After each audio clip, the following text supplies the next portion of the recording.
কি রান্না করেছো আজকে দুপুরে? আজকে দুপুরে স্পেশাল মেনু আছে। কি করেছো? এইটাই না আছে, ওলকে সেদ্ধ করে মেখে রেখেছি। ওল সিদ্ধ।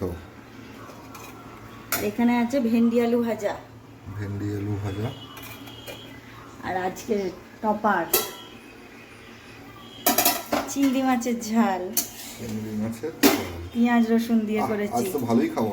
হ্যাঁ একদম। আর এখানে আছে গরম ভাত, ধোঁয়া ওঠা এক হাঁড়ি। উফ, কি গরম লেগে গেল গো। ডাল করনি? না, আজকে খুব দুধ দিয়ে ভাত খেতে ইচ্ছা করছিল, ওখানে দুধ গরম করে রেখেছি। হ্যাঁ চিংড়ি মাছ দিয়ে হ্যাঁ, কম্বিনেশনটা মানাচ্ছে?